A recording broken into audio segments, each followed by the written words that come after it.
The Trimble viewer has a few different ways to export data. We'll take a look at a couple different options here in this section. The first thing we'll look at is just using the export command on the home tab. And we'll start with the construction tab. And the first thing we might use is the machine job site design exporter. So what this will allow us to export is a surface, a road surface, 3D line work, or material. So we're going to do a, let's say we do a surface here.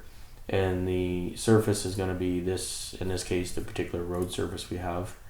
The design map, we will go ahead and choose and select objects by layer, where I'll go ahead and pick the centerline alignment.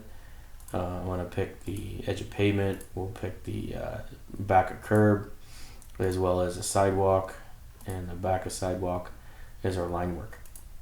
Close that, and then we'll click add.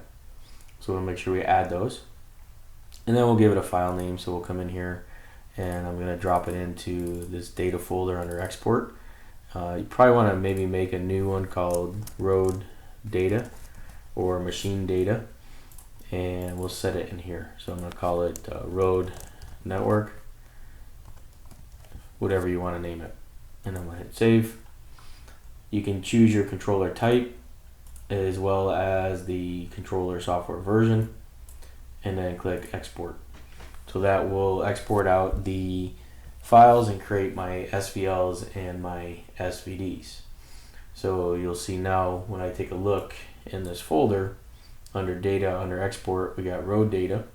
You'll see that it created a geodata folder, but under road data, we've got our SVL and our SVD that then we can use to put on a thumb drive and throw on our GCS box on our machine.